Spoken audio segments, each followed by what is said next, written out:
तो एक जगह मैं कथा करने गया देवास में, तो वहां पर कथा करते हुए मुझे 7 दिन हो गए थे और 7वें दिन मैंने यही दत्तात्रेय जी के 24 गुरुओं की कथा सुनाई।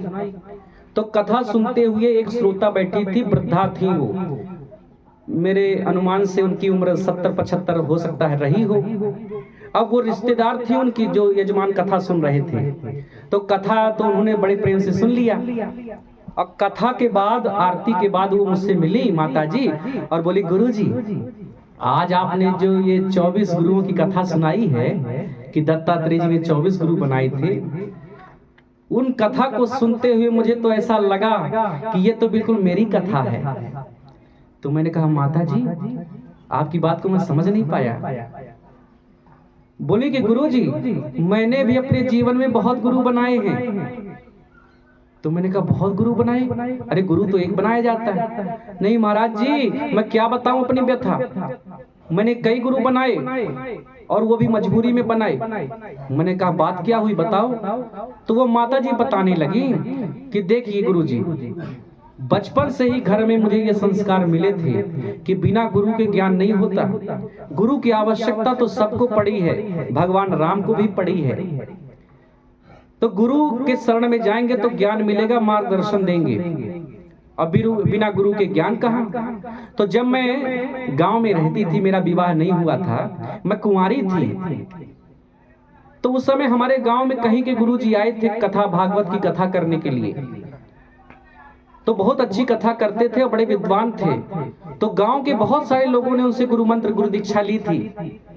तो जब सब लोग गुरु दीक्षा ले रहे थे तो मेरा भी मन हुआ कि मैं भी ले लूं। तो मैंने कुमारी अवस्था में ही गुरु मंत्र ले लिया उन गुरु जी से। लेकिन क्या बताऊं महाराज, मेरा दुर्भाग्य, वो गुरु जी कथा बांच के कहां चले गए, कहां से आए थे, आज तक पता नहीं चला। केवल मंत्र बस मैंने ले लिया था, अब आज तक वो गुरु जी का पता नहीं चला कहां गए। फिर महाराज इसके बाद समय अनुसार माता पिता ने मेरा विवाह कर दिया, और जब विवाह कर दिया तो मेरे पति के यहाँ के कोई और गुरुजी थे। तो ससुराल वालों ने कहा कि तुम्हें इन गुरुजी से गुरु मंत्र लेना चाहिए। तो मैंने दूसरी बार उनसे कान फुकवा लिया, दूसरे गुरुजी बना लिए। लेकिन क्या बताऊं महाराज, मेरे जीवन की विडंबना, वो जो ससुराल वाले गुरुजी थे वो 80 वर्ष के थे। अब 80 वर्ष के थे तो वो ज्यादा दिन जी नहीं पाए, और एक दिन उनकी मृत्यु हो गई। एक ही वर्ष हुआ रहा होगा, उनकी मृत्यु हो गई। अब तो मैं फिर भटकने लगी, बिना गुरु के ज्ञान कहाँ, बिना गुरु के सिद्धि कैसी, कैसे मुक्ति, और बिना गुरु के मैं कैसे रहूंगी। तो मैं तो फिर गुरु की तलाश में भटकने लगी। और एक बार मैं पति और बच्चों के साथ में वृंदावन गई थी, और वृंदावन में जब गई तो वहां पर एक महात्मा जी को देखा। बड़े सिद्ध महात्मा थे, लोग उनके पास बहुत जाते थे, और कई लोगों ने उनसे गुरु मंत्र लिया था। तो मेरा भी मन हुआ कि अब महात्मा जी से गुरु मंत्र ले लो। तो महाराज जी तीसरी बार मैंने कान में मंत्र ले लिया उन महात्मा जी से। अब मैं सुन रहा हूं उसकी बात, और मुझको बड़ा आश्चर्य हुआ कि एक बार मंत्र लेना चाहिए, ये तो लाइन लगाए हैं। तो वो माता जी ने कहा कि वो तीसरा मंत्र मैंने उनसे ले लिया। लेकिन महाराज क्या बताऊं मेरा दुर्भाग्य, वो महात्मा जी ऐसी समाधि में गए, ऐसी समाधि में गए कि आज तक वो गुफे में बैठे हैं। कोई कह रहा है कि अब वो बचे ही नहीं, कोई कहता है कि नहीं अंदर जाना मना है, अब उनका पता ही नहीं चल रहा है। अब बिना गुरु के फिर मैं भटकने लगी महाराज जी, बिना गुरु के ज्ञान कहाँ, बिना गुरु की मुक्ति कहाँ। अब 3 गुरु बनाए, कोई गुरु बचे नहीं।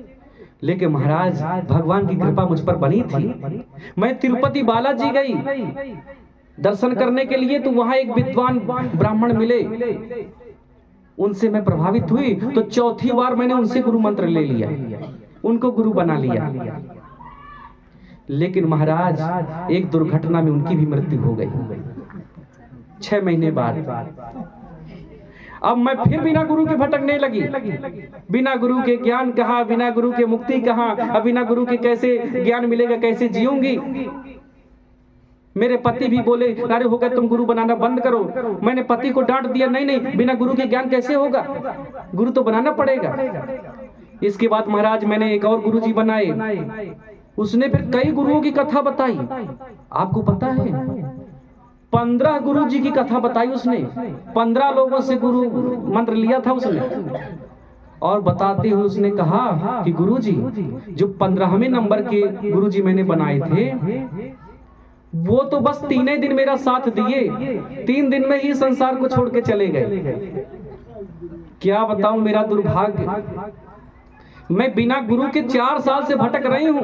15वें नंबर के गुरु जी 4 साल पहले बनाए थे, अब बिना गुरु के भटक रही हूँ। बिना गुरु के ज्ञान कहाँ, बिना गुरु के मुक्ति कहाँ, और गुरु के बिना कैसी सिद्धि, कौन मार्गदर्शन देगा, कौन रास्ता बताएगा। लेकिन महाराज क्या बताऊं, भगवान की कृपा तो बनी हुई है। ये जो आप कथा सुना रहे हैं ना, ये मेरे रिश्तेदार हैं, इन्होंने निमंत्रण दिया भागवत का, मैं आई और महाराज आज आपकी कथा सुनी हो। इतना अच्छा कथा कहते हैं आप, इतनी मधुर वाणी है, किसी भी बात को कितने अच्छे तरीके से समझा देते हैं उदाहरण दे करके कि कोई अनपढ़ से अनपढ़ व्यक्ति भी बैठा हो तो बात उसके समझ में आ जाती है। आपके कथा कहने की शैली, आपका ज्ञान मुझे बहुत अच्छा लगता है। और हाँ महाराज आपकी उम्र भी कम लग रही है। बोले कि महाराज आपकी उम्र भी कम लग रही है। तो मैंने कहा माता जी आपके कहने का मतलब क्या है। बोले मैं कहना यह चाहती हूँ कि बिना गुरु के ज्ञान कहाँ, और अभी तक जितने मैंने गुरु जी बनाए थे वो सब गुरु जी ज्यादा उम्र वालों को बना लिया था। लेकिन महाराज आप आज की कथा सुनने आए, आपकी बड़ा अच्छा लगा, आपसे मिलके ऐसा लगता है कि सच्चे गुरु मिल गए। मैंने कहा माता जी आप कहना क्या चाहती हो। कहती है कि मैंने आज संकल्प ले लिया है। मैंने कहा क्या ले लिया। मैंने संकल्प ले लिया है कि 16वें नंबर का गुरु जी तो मैं आप ही को बनाऊंगी। अब आपसे गुरु मंत्र लेना है। अभी तक खूब बूढ़े लोगों को बना लिया गुरु, सब छोड़ छोड़ के चले गए। अब आपको बनाएंगे तो आप ज्यादा समय तक टिकेंगे तो सही।